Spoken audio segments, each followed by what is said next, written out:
شاعر آگے فرما رہے ہیں کہ آپ کے اخلاق حسنہ ساری دنیا سے الگ، آپ کے اخلاق حسنہ ساری دنیا سے الگ، سارے نبیوں سے جدا، شان نبوت آپ کی۔ شاعر کہہ رہے ہیں کہ آپ کے اخلاق حسنہ ساری دنیا سے الگ ہے۔ آپ کے جب اخلاق حسنہ کے بارے میں گفتگو ہوگی، اخلاق حسنہ کے بارے میں متعلق باتیں ہوں گی، تو اے میرے نبی، اے میرے ہمارے حضور، آپ کے اخلاق حسنہ ساری دنیا سے الگ ہے، اور ساری دنیا سے الگ اس انداز سے بھی ہے کہ سارے نبیوں سے جدا شان نبوت آپ کی نبوت کی جو شان ہے وہ کیا ہے؟ جتنے نبی گزرے ہیں ان تمام نبیوں سے آپ کی نبوت کی شان الگ ہے، اور آپ تمام نبیوں سے افضل و بالاتر ہیں۔ سارے نبی آپ سے کمتر ہیں، اور آپ ہی تمام نبیوں سے بلند بالا ہیں۔ تو سارے نبیوں سے جدا شان نبوت آپ کی، آپ سارے نبیوں سے جدا ہیں، سارے نبیوں سے بلند ہیں، افضل ہیں، اور جتنے نبی گزرے ہیں ان سارے نبیوں میں آپ کا وقار الگ ہے۔ آپ کو فرش زمیں سے عرش پہ بلوا لیا، حق تعالیٰ کس قدر کرتا ہے عزت آپ کی۔ اور جب ہمارے حضور کے بارے میں گفتگو ہوگی تو گفتگو اس انداز سے ہوگی کہ ہمارے حضور کو پروردگار عالم نے کہاں سے؟ فرش سے عرش پہ بلوا لیا۔ کہہ رہے ہیں کہ آپ کو فرش زمیں سے عرش پہ بلوا لیا، آپ کو معراج ہوئی، اور اس انداز سے معراج ہوئی کہ آپ فرش سے عرش تک پہنچے، اور آپ اس زمین پہ، اب اس زمین پہ تو آپ کی نبوت، آپ کی شرافت تو ہے ہی ہے، لیکن اس پورے جہان، یہ پورے جہان ہی آپ ہی کے تصدق میں، آپ ہی کے صدقے میں خلق ہوا ہے، اور اس پوری کائنات پر آپ ہی کا فضل و کرم ہے، اور آپ ہی کے وجہ سے یہ تمام کائنات جو ہے وہ خلق ہوا ہے۔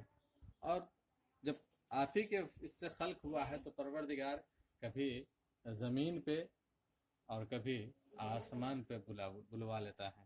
کہہ رہے آپ کو فرش زمین سے عرش پہ بلوا لیا، حق تعالیٰ کس قدر کرتا ہے عزت آپ کی۔ آپ کی عزت، آپ کا وقار پروردگار کے نزدیک میں کتنی عظیم ہے، کتنا مستحکم ہے، کتنا زیادہ ہے کہ پروردگار عالم نے آپ کو زمین سے لے کر کے عرش پہ بلوا لیا، اور اللہ آپ کی عزت اور آپ کے وقار کو اس انداز سے دنیا والوں کے سامنے پیش کرتا ہے کہ آپ کو زمین سے لے کر کے آسمان پہ بلواتا ہے اور وہاں گفتگو کرتا ہے۔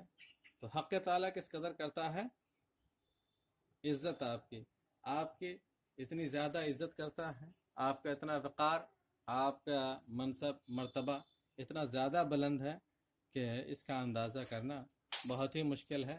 اور ہم جب اپنے حضور کے بارے میں گفتگو کریں گے تو ہم اپنے فکروں کے اعتبار سے گفتگو کریں گے، ہم اپنے دماغ کے اعتبار سے گفتگو کریں گے، ہمارے اپنے سوچ سمجھ کے اعتبار سے گفتگو کریں گے، لیکن ہماری سوچ، ہماری فکر وہاں تک، ان کے منزلت تک نہیں پہنچ سکتی۔ ہم کتنی ہی تعریف کر لیں، کتنے ہی زیادہ سے زیادہ اپنے حضور کی تعریف کریں، تو وہ صرف ہم اپنی فکر کے اعتبار سے گفتگو کر سکتے ہیں، لیکن ان کے صفات ہمارے فکر سے کہیں زیادہ ہے، کہیں بلند بالا ہے۔ اس لیے کہ ہمارے حضور کا وقار، ہمارے حضور کی عظمت، بزرگی ہمارے فکر کے اندر سمو نہیں سکتے۔ ہم اپنے فکر کے اندر، ہم اپنے افکار کو اس حد تک نہیں لا سکتے ہیں جہاں تک ان کی عظمت ہے۔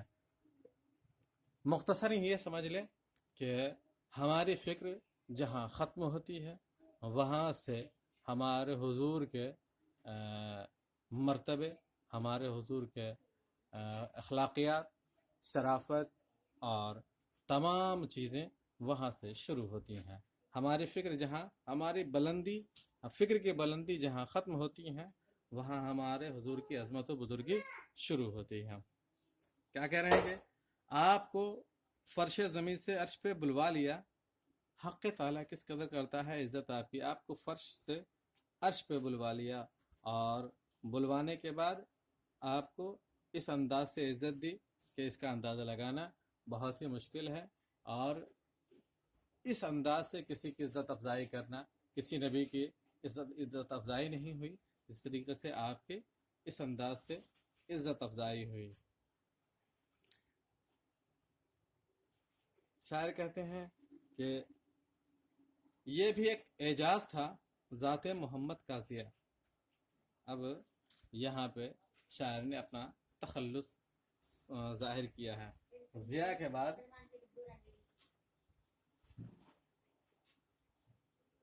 شاعر نے اس طریقے کا نشان لگایا ہے ضیاء، ہے نا. دیکھیں کہ یہ بھی ایک اعجاز تھا ذات محمد کا ضیاء.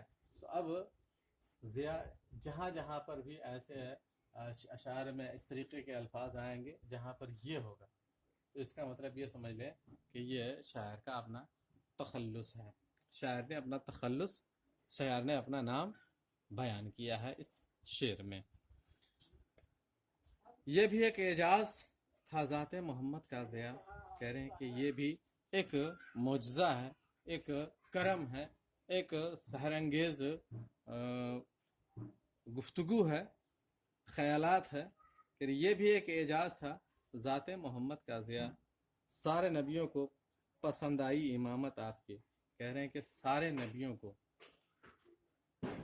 پسند آئی امامت آپ کی. کہنا شاعر کیا کہنا چاہ رہے ہیں؟ کہہ رہے ہیں کہ یہ بھی ایک اعجاز تھا ذات محمد کا ضیاء، سارے نبیوں کو پسند آئی امامت آپ کے. اس کا مطلب یہ ہے کہ ہمارے محمد کے دور کو سارے نبیوں نے دیکھا ہے، سارے نبیوں نے دیکھا ہے، سارے نبیوں نے پرکھا ہے اور سارے نبیوں نے گواہی دی ہے کہ آپ کی امامت بہت زیادہ ہے، بہت بلند ہے. کہنے یہ بھی ایک اعجاز تھا ذات محمد کا ضیاء. تو ذات محمد کا یہ بھی ایک اعجاز ہے، یہ بھی ایک کرم ہے. کن کا؟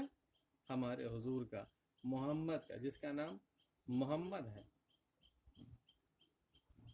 ان کا ایک اعجاز ہے. اللہ نے انہیں ایک اعجاز دیا ہے، ایک معجزہ دیا ہے کہ انہوں نے جو بھی جو طریقہ زندگی اختیار کیا یہ سارے نبیوں کو پسند آئے. جو بھی انہوں نے گفتگو کی وہ سارے نبیوں کو پسند آیا. جو انہوں نے حکم دیا وہ سارے نبیوں کو پسند آیا. یہی وجہ ہے کہ سارے نبیوں نے آپ کو، آپ کی تعریف کی ہے اور آپ کو پسند کیا ہے. یہ بھی ایک اعجاز تھا ذات محمد کا ضیاء. سارے نبیوں کو پسند آئی امامت آپ کی، سارے نبیوں کو آپ کی امامت پسند آئی. سارے نبی ایک چھوٹی سی بات آپ کے درمیان کر دیں کہ جتنے بھی نبی آئے سبوں نے اپنی امت کے لیے ایسے فقرے استعمال کیے کہ یہ چیزیں مثلا ہمیں پسند نہیں ہیں، یا ان کے لیے عذاب کے لیے بد دعا کی.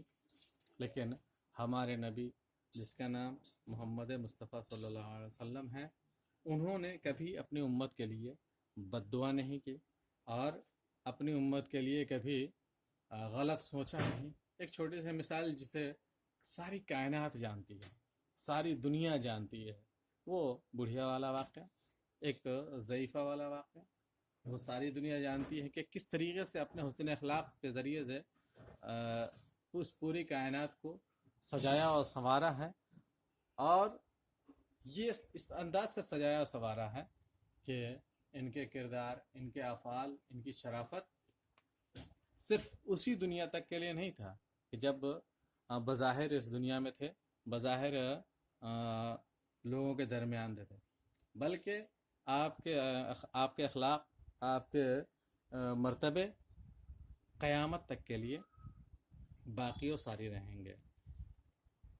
کیا ہوا کہ انہوں نے اپنے اخلاق کے ذریعے سے اس انداز سے نصیحت کے، اس انداز سے لوگوں کو واعظ کیا، لوگوں کو نصیحت کی، لوگوں کو سمجھایا کہ قیامت تک اب یہی ایک ایسا دین ہے جو قیامت تک جائے گا، اور قیامت تک لوگ اس پر عمل کرتے رہیں گے۔ جو عمل کریں گے، جو ہمارے حضور کے بتائے ہوئے راستے پر چلیں گے، ان کے فرمان کو مانیں گے، وہی روز حشر جنت کے حقدار ہوں گے۔ ورنہ جنہوں نے بھی اس میں ان کے بتائے ہوئے کلمات میں ہیر پھیر کیا، رد و بدل کیا، وہ بدل جائیں گے، وہ صراط مستقیم تک بھی نہیں پہنچ سکتے۔